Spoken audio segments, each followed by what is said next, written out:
is like my favorite. Absolute favorite. And I try very hard to dwell on it. So one of the things we have had in Proverbs is teaching to children, your son, you are teaching your son instruction. So here, my children, be attentive to my wisdom.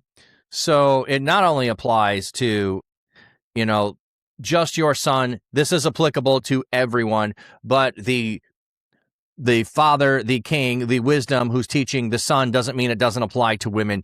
It's just talking in terms of father to son. So, my child, be attentive to my wisdom. Pay close attention to my understanding in order to safeguard discretion and that your lips may guard your knowledge. So, we're safeguarding discretion and that our lips may guard knowledge. And knowledge is not just intellect. Knowledge is experience. So it's going to guard you from going and experiencing knowledge of things that you should not and ought not experience.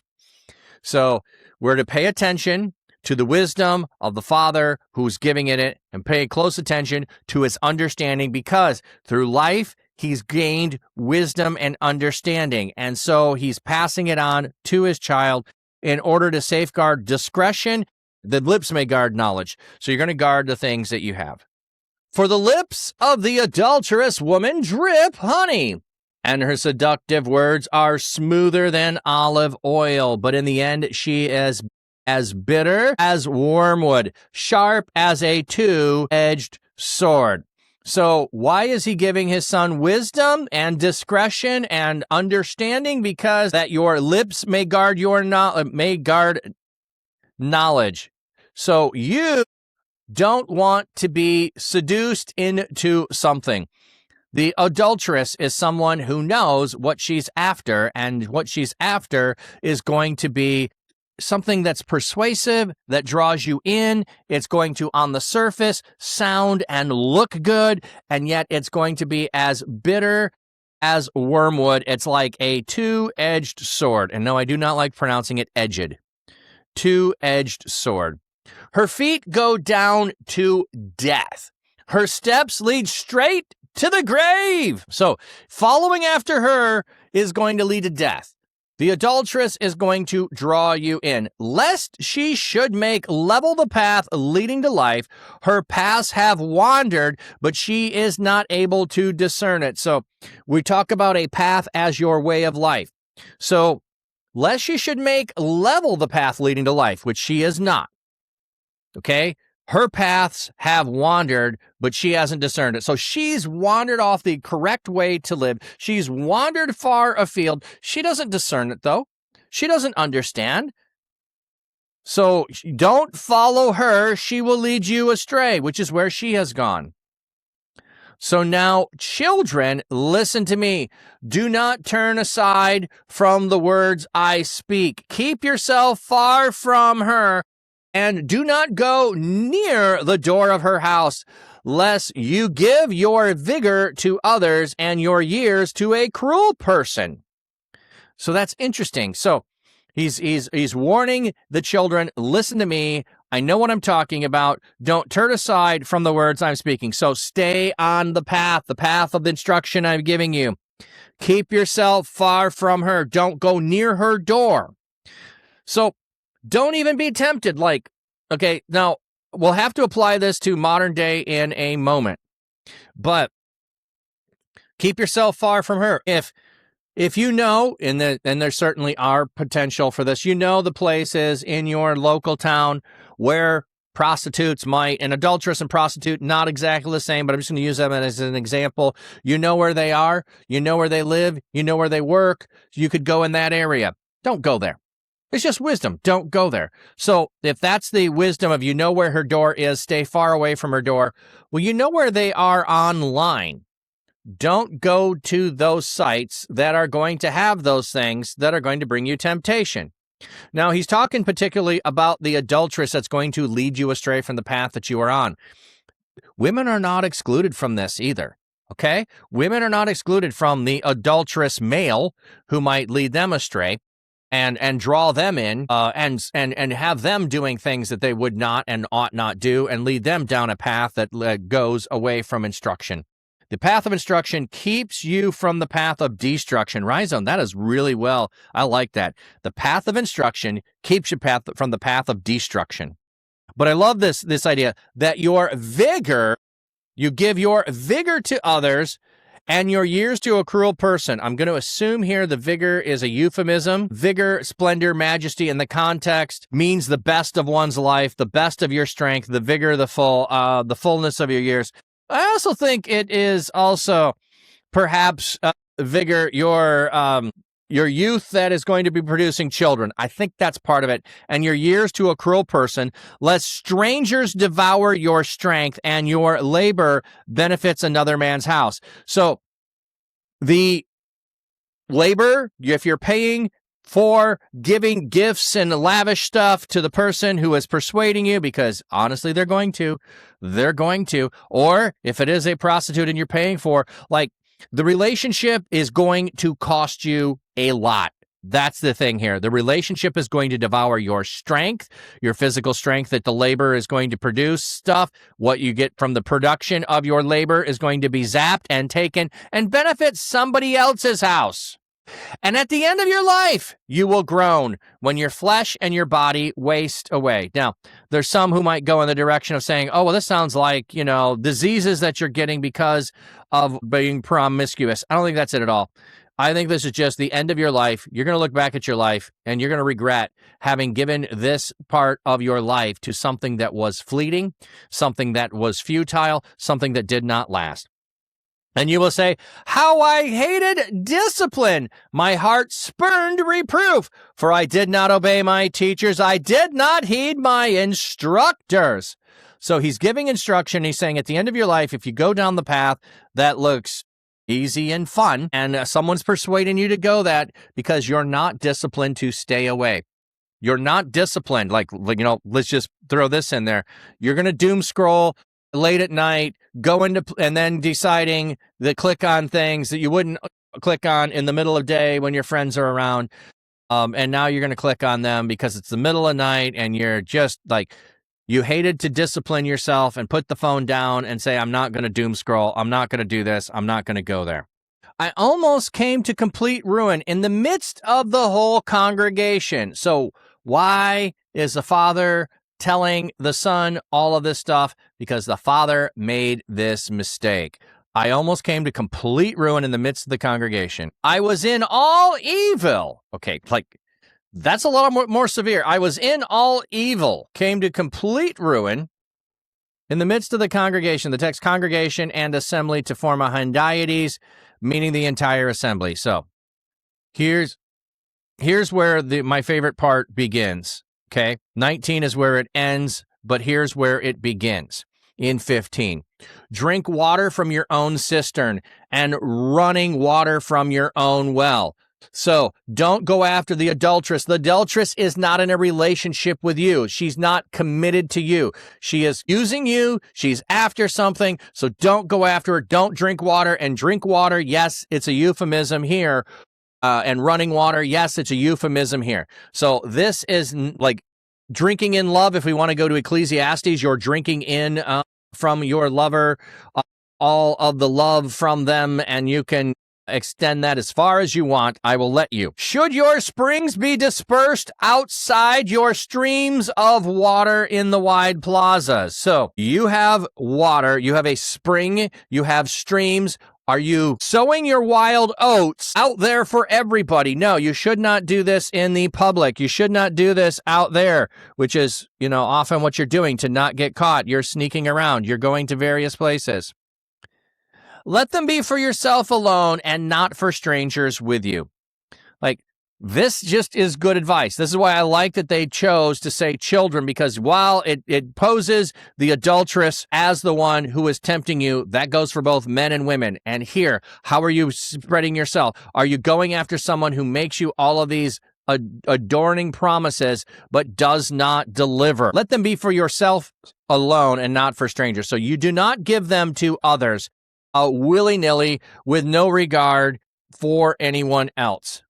It's basically telling the reader, Jackal says, to give your attention to your spouse. I believe 100%, Jackal, 100%. We're just about to the thrust of it. At this point, we could say this could still be in, I'm not married, but the woman that I'm with is, or vice versa. So don't, if you're single, be going after someone else. But we're going to find out very shortly here when we get to the next couple of verses that yes, indeed, the recipient is being talked about as being married and going to the adulteress who is sucking you away from the one that you are in relationship with. So absolutely. May your fountain be blessed. Okay, so instead of doing these things that are going to draw you away, here's what my desire for your son is this. Daughter, it's this. May your fountains be blessed. So again, fountains are the thing that wells up within you. Fountains are a representing of your body, your relationship with others. Keep all of that in mind, however you want to say that. May your fountains be blessed, and may you rejoice in the wife you married in your youth. So yes, may your fountains be blessed, the relationship between the two of you. May it bring forth life, and may you rejoice in the wife you married in your youth. Let me see here what we have on the footnote for rejoice. The imperative with the vav of sequence after the jussive of the first half of this colon could be given to equate translation or logical subordination. Your young wife in the wife of your youth, the genitive may function as an attributive genitive, young wife or youthful wife, or the genitive may be temporal. That's what I take it as. In a reference to the age in which the man married his wife, the wife you married in your youth. That I take it as temporal. I think that's the way to say it. So you didn't just marry a young wife. You were married to your wife when you were young. A loving doe, a graceful deer. May her breast satisfy you at all times.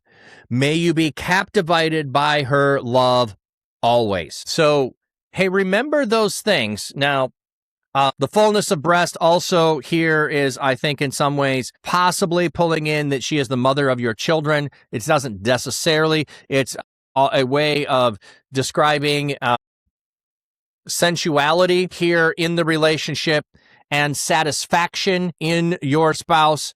And so the same way that a loving doe and a graceful deer are together, like he's going after her. May you be captivated by her love always. This is my favorite Bible verse. It is 5:19. A loving doe, a graceful deer. May her breast satisfy you at all times. May you be captivated by her love always. The juxtaposition here is that the adulterous woman over there looks good, looks like she has the thing that you're missing, looks like she's going to give you something you don't have, and she's captivating. No, friends. You're supposed to be captivated by your wife. Your wife is supposed to be the one that captivates you, that you are spending the time doting over, thinking about, glancing at, doing all of those things. And I'll just say this, in regards to this, if you are married already, and if you're not, this isn't advice for you at this point. Once you are married, all of those things that you spent the time getting yourself, all put together so that you looked good, for one another or to find one another, and then you're married and it takes time and all that. I'm not saying you have to do it daily, but intentionally have times where the two of you dress up and go out. Whatever your dress up is, I don't care what your level of it is. Whatever your level when you were dating or is acceptable in your relationship, to put your very best on and go out. This is why I really like going on cruise ships. Cruise ships have a elegant night where you're supposed to dress up. My wife and I, we do it all. We dress up. I put the suit on. I wear a cravat. That's now my tie of choice is the cravat. Not a bow tie. I usually wear the cravat. And I do like to wear the tuxedo, and I dress better than everybody else because I want to show off for my wife. And so I want to be captivated by her. I want her to be captivated by me. This is how I want to treat that relationship, and I want to focus and think about that. So that's why this is my favorite verse. Like, there's nothing better than what you already have, friend. Focus on what you already have. Could this be a metaphor for saying faithful to God alone because they kept worshiping other gods? I think you could see a parallel there. one reason, but I really think that this is instructions for how to live yourself. So yes, this could be expanded to the whole nation of being captivated, and the metaphor of marriage and the metaphor of prostitution is used for the chasing after other gods and going after them. But there's no specific marker at the beginning that says this is what it is, but absolutely this could be applied to adultery as well. I mean, serving other gods in the adultery of going after other gods. So I think you're picking up on something there that I haven't seen before, but it could definitely be a metaphor for that, because the metaphor works the other way in places where the relationship of God is talking about his people as an adulterous woman, or going after, or being an adulterous woman if it's the wife language, and going after her lovers. But here it's the warning of the adulterous woman coming to you. So that's why it's a little bit different, I think. But I could still see it. So great point. Continuing. But why should you be captivated, my son, by an adulteress and embrace the bosom of a different woman? So see how we had, let me see, the shagar means to serve, to meander, to reel, as in drunkenness. Oh, that's right. This is also often translated as intoxicated. May you ever be intoxicated. I think this is how I translated it when I did the Hebrew. May you ever be intoxicated by her love. I believe that's the way I translated it. Yeah, always be intoxicated in her love. The NRSV translates it that way. I like that translation. The interrogative clause, the imperfect, has a deliberate nuance. Okay. Why should I be intoxicated? I should be intoxicated by my wife's love. Why? And so intoxication comes from consuming a lot of it. I should be consuming my wife's love. I should not be consuming the love of an adulteress. And embracing the bosom of a different woman. Donnie Dreams, welcome in. The adulterous woman comes to you would be Mormon missionary arriving at your door. If we're going with the foreign, chasing foreign, I guess you could say, yeah, that would be how that would happen. But that's a strange one, Donnie. Image is funny there. Okay. For the ways of a person are in front of the Lord's eyes, and the Lord weighs all the person's paths. Remember, we had the path, the way of life. The woman is leading you astray onto other paths. And we have the thing you think you're doing in secret will be seen in the light. Adultery that's happening is always seen by God. You cannot hide it from God. The wicked will be captured by his own iniquities, and he will be held by the cords of his own sin. So here comes the warning of what's going to happen. You're going to be captured by the things you do wrong. You're going to be trapped by the cords. They're going to tie you down by the sin that you've made. He will die because there is no discipline. Returning to that idea here. We had discipline. Why should you not discipline yourself? I didn't discipline myself. It almost cost me everything. This is one of those things I do think, like, we do not emphasize enough discipline. We reserve discipline in some ways for, are you disciplined in studying for school and doing your homework? Are you disciplined as an athlete to work out? That's where we reserve the realm of discipline. We do not use discipline in the way that Paul talks about it, and I beat my body and I make it submissive to me. We do not talk about discipline in a way that it keeps us from sin. If I am disciplined in the things that I do not get temptation. I do not go in that way. So I throw off discipline and I do whatever I want, whenever I want, because it feels good. I'm undisciplined. I need discipline to keep me from falling into temptation. But the greatness of his folly, because of the greatness of his folly, he will reel. So he's going to be sent back by the greatness of his folly, because he did not discipline himself. He did not put boundaries. He did not put parameters. He allowed himself to be caught in a situation he should not. I was almost there. I was almost in full ruin, son. So please don't make the mistake that I made. Don't do it. Wouldn't be prudent at this juncture.